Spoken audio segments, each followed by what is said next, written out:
자, 코레일 관광개발 3차 공개 경쟁 채용 모집 공고입니다. 이런 건 여러분들 보시면 되니까 넘어가고요. 일단 성별 제한 없고요. 고졸 제한 경쟁만 학력 제한이 있고 나머지는 없습니다. 자, 그리고 보시면 아시다시피 블라인드 면접으로 진행이 되고요. 열차 승무원 채용인 KTX, SRT, 서울, 부산 나눠서 10명 4명, 서울, 부산 나눠서 SRT 4명 2명.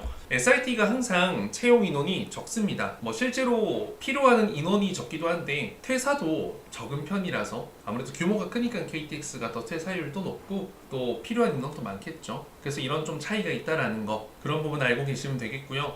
이렇게 2명 채용은 사실상 그냥 정말 생신입이 합격하기가 좀 쉽지 않은 인원일 수도 있어요. 그리고 육아휴직 대체가 뭐냐면 이제 열차 승무원 정규직으로 근무하시는 분들 중에서 육아휴직, 그러니까 한 사람당 3년씩이죠. 자녀 한 아이당 3년간의 이제 육아휴직이 최대 진행이 되기 때문에 그 인원수만큼 매칭해서 이제 그 기간을 대체해줄 대체 복무자를 뽑는 게 육아휴직 대체 근무고요. 최소 2년이고요. 최대는 없다고 합니다. 그래서 계속 대체자가 될 수 있을 것 같긴 한데 그 전에 정규직으로 탈출을 하셔야겠죠. 그래서 이번에 채용 인원이 결코 많진 않습니다. 그래서 경쟁이 굉장히 치열할 것 같은데 그래도 좀 잘 준비를 해봐서 모두 좀 합격을 할 수 있도록 노력해 보길 바라겠습니다. 연봉은 만족스럽진 못합니다. 이게 공공기관이기 때문에 어쩔 수 없는 부분이 있는 것 같은데 KTX는 검표 업무를 많이 함에 따라, 그리고 또 추가 근무, 이런 지원 근무라고 하나요? 그런 근무가 많으면 많을수록 올라가니 또 그런 부분을 또 받고 하면은 괜찮을 거라 생각합니다. 검표도 수당이 있는데 그건 나중에 이야기할 기회가 생기면 이든쌤이 직접 좀 해주시도록 하겠습니다. 중요한 건 서류 전형부터 한번 볼게요. 배점은 100점 만점입니다. 교육 10점, 그리고 경력 또는 경험 10점, 자소서 50점, 직무수행 계획서 30점. 자, 여기서 보면 중요한 건 교육사항은요. 자, 보세요. 직무와 관련된 겁니다. 직무와 관련된 건 여러분들 고객 응대, 서비스, 외국어 또는 안전 업무도 필요할 수도 있겠죠. 열차 승무원 업무를 하는데 도움이 될 수 있다고 판단해서 연결할 수 있는 근거가 명확한 것이고요. 이러한 것 같은 경우에는 여러분들 그 위에 보면 직무 설명 자료가 있습니다. 그거 보면서 이제 매칭을 해보시면 되겠어요. 그래서 교육사항이라는 건 이제 여러분 대학교, 고등학교 이런 곳에서 실제 이제 여러분들이 공부를 해서 수료하면 성적 증명서가 나오잖아요. 성적 증명이 가능해야 됩니다. 교육증도 있고 수료증도 있고. 그래서 교육이라는 건 우리가 학교에서 배운 외국어 수업, 글로벌 매너 수업, 서비스 마케팅 수업 등등등등등 열차 승무원이 하는 업무가 위에 보면 우리가 직무 설명 자료 보시면 알겠지만 연결할 수 있는 모든 것들이 이제 가능한 교육사항이다라고 생각하시면 되는데, 예를 들어서 내가 토익 성적을 취득한 걸 적고 싶어. 근데 개인적으로 독학해서 취득한 건 적을 수가 없어요. 근데 평생교육원에서 진행하는 토익 비기너 수업을 들어서 내가 거기에서 60시간 공부해서 수료증이 있고 자격증 취득까지 했다면 작성할 수 있습니다. 학교 교육이나 직업훈련 혹은 그 외 기관, 대한적십자사에서 내가 하루 이틀 가서 교육받아서 취득한 자격증 가능하고요. 에어부산이라는 항공사에 가서 여러분들이 승무원 직무체험 교육을 받고 받은 수료증도 가능합니다. 이해되시겠죠? 그래서 교육사항은 어려운 건 없습니다. 하지만 철학과 관련된 수업, 전공 수업으로 들은 거 작성 어렵죠. 객실 승무원과 관련성이 부족하니까. 없다고 해도 무방하죠. 억지로 끼워 넣어서는 안 됩니다. 컴퓨터 프로그래밍 C 언어 이런 거 안 되겠죠. 그런 부분들이 명확하게 구분하시면 되고요. 중요한 건 성적 증명서, 교육증, 수료증 등 문서를 증빙할 수 있는 교육입니다. 그래서 공통이고요. 이게 여러분들이 작성한 것이 다 적합하면 10점 만점이 나가고요. 다 적합하지 않으면 빵점이 나갈 수도 있고요. 내용을 비워도 빵점이 나갈 수도 있고요. 2개를 작성했는데 2개만 맞으면 이제 10점, 5점, 7점, 3점 이런 식으로 점수를 차등해서 나갈 수가 있겠죠. 근데 대부분 이것은 적합한 것을 열차 승무원 직무와 잘 연결해서 300자 가까이 200자 이상만 채우면 10점을 모두 주는 것으로 알고 있기 때문에 이 점수를 받는 것은 어렵지 않다. 그래서 이 열차 승무원 직무를 내가 얼마나 잘할 수 있는 사람인지, 그런 교육을 받았는지 노력했는지를 증명만 잘해주신다면 여러분들 뭐 10점 받는 것은 당연히 가능한 것이다. 자, 이제 중요한 건 경력과 경험입니다. 자, 경력은요 보시면 금전적 보수를 받고 일한 경력입니다. 자, 단시간 주 15시간 미만 경력은 제외한다고 하니까요, 일주일에 6, 8시간밖에 안 한 초단기 아르바이트는 작성이 불가능한데요. 중요한 건 서류가 제일 중요해요. 다 필요 없고 직무와 관련된 일이어야 해요. 여러분들 컴퓨터 프로그래밍, 웹 디자인 이런 것들은 사실 연결은 가능할 수도 있는데 그걸 인정해줄지 안 해줄지는 이것을 보는 사람의 주관에 따를 수가 있습니다.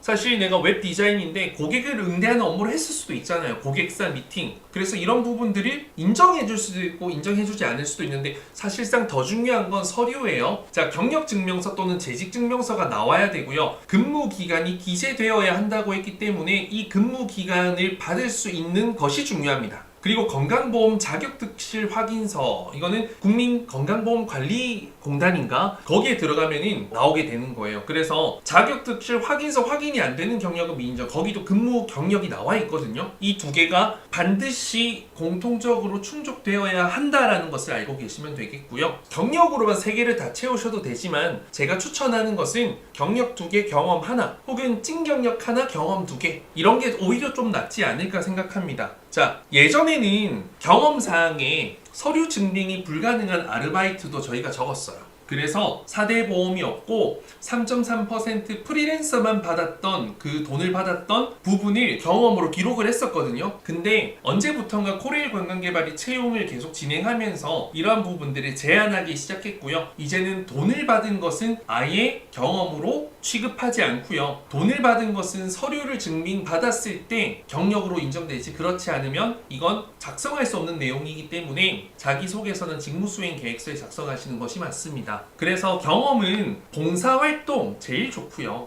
그리고 여러분들이 뭐 동호회, 동아리 이런 것도 서류 증빙이 가능해야 돼요. 실적, 상장, 표창장 등의 문서를 증빙할 수 있는, 내가 뭐 땡땡 은행 서포터즈 활동을 했어. 그러면 돈 받고 하지 않잖아요. 그러면 이거는 뭔가 수료증이나 어떤 서포터즈 활동증, 증명서 이런 게 있을 수 있죠. 그런 것들 작성 가능하다라는 겁니다. 그리고 내가 유기견 보호소에서 봉사활동을 했어요. 가능하겠죠. 하루짜리도 되고 한 달짜리도 되고 뭐 1년짜리도 되고 2년짜리도 되는데 이게 또 중요한 게 다 따로 떨어져 있을 거야. 그쵸? 봉사활동이 매일매일 하는 게 아니라 뭐 한 달에 한 번씩 계속 4년 동안 했다. 그런 것 같은 경우에는 그 일수로 적으셔도 되고 그 기간으로 작성하셔도 되는데, 중요한 건 이 부분은 나중에 여러분들이 이제 잘 설명을 해서 서류 증빙할 때 정확하게 말씀을 드려야 됩니다. 가장 중요한 건 깔끔하게 실적, 상장, 표창장의 그 기간이 명확하게 나와 있는 것으로 하면 좋겠지만, 단발성 일을 장기간 했다면 그건 여러분들이 선택해서 작성을 하시되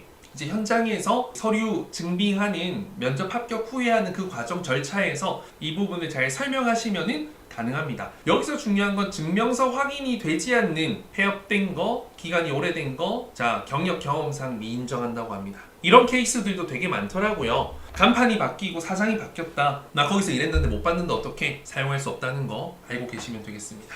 이 정도 말씀드렸으면 이제 교육, 경력, 경험 사항에서는 어려움이 없을 거라 생각하고요. 이것 또한 교육사항처럼 10점이 될지 5점이 될지 빵점이 될지 뭐 7점이 될지, 이거는 사실 저도 그것까지는 정확한 채점 기준을 모르지만 확실한 건 이걸 채점하는 사람들이 다 각자 개별적으로 채점을 하기 때문에 그 사람이 보았을 땐 이 열차 승무원 직무와 관련성이 있어야 되고, 그걸 여러분들이 서술하는 것이 중요하다라는 겁니다.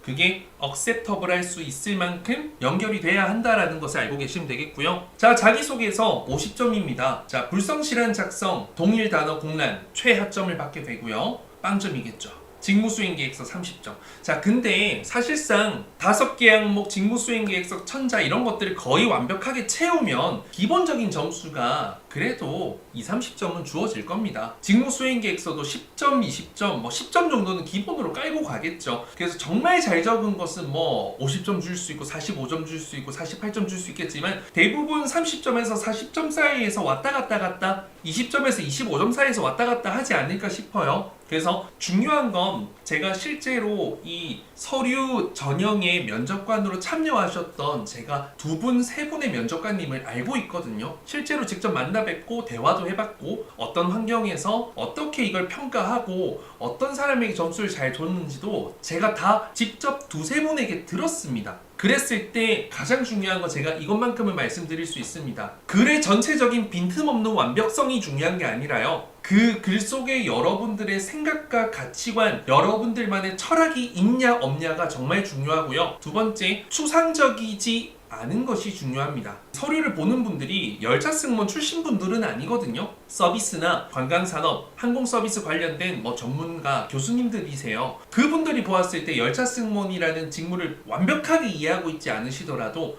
이 사람은 열차 승무원을 위해서 공부를 했구나, 노력했구나, 잘할 것 같구나 라는 어떤 설득과 납득이 돼야 된다는 거죠. 그것이 핵심입니다. 그래서 100점이고요. 100점 만점이고 아마 합격자들은 커트라인이 95점 이상대인 걸로 알고 있습니다. 합격이 정말 어렵다라는 거죠. 교육, 경력, 경험상에서 한 개라도 삐끗하면 그냥 안 된다라고 생각하시면 되겠습니다. 그래서 일단 3개 다 채우는 게 중요한 거 아시겠죠? 2개 이런 거 안 됩니다, 요즘에. 그리고 자기소개서, 직무수행계획서도 거의 만점에 가까이 점수를 받으셔야 되는데 이것도 사실상 명확한 기준이 없다 보니까 참 보는 사람마다 좀 차이가 있을 수 있어서 이렇게 써야지만 합격합니다라고 말씀드리는 건 조금 무리가 있을 것 같아요. 어려움이 있지 않을까 싶어요. 그렇다고 해서 여러분들 저는 무분별하게 돈 써서 첨삭을 맡기는 것은 좋지 않다고 생각합니다. 제가 얼마나 많은 첨삭을 해봤겠습니까, 이때까지. 정말 많이 합격도 시켜봤고요. 정말 탈락도 많이 시켜봤는데 중요한 것은 본인의 생각과 가치관만 잘 들어가 있으면 되는 것이지 이걸 엄청나게 전문적으로 대단한 사람처럼 글을 쓰려고 하는 순간 어렵다라는 것을 말씀드립니다. 그리고 이게 너무 첨삭한, 특히나 이런 막 공장형으로 첨삭하시는 분들 있죠. 그런 분들 거 전문가이지만 그렇게 받은 답변은 추상적일 확률이 크고요. 그 자기소개서 항목의 내용이 좋지 않을 확률이 큽니다. 그리고 이제 이 영상을 보는 대부분의 많은 사람들이 스튜디오 테디 학생일 텐데 여러분들이 PT 답변 하면 알잖아요. 우린 뭔지. 그 답변 혹은 검정 답변, 파란 색깔 답변 거기서 소재 꺼내서 그걸 자기소개서 화 쓰는 게 가장 좋다라는 것을 말씀드립니다. 굳이 너무 새로운 것들을 만들려고 하진 않으셨으면 좋겠습니다. 면접은 140점 만점이고요. 100점 환산하기 때문에 면접에서 사실 모든 게 결판이 난다 생각하시면 되겠습니다. 면접 점수가 중요해요. 서류 합격하는 순간부터는 면접을 잘 보는 것이 중요하다라는 것을 말씀드립니다.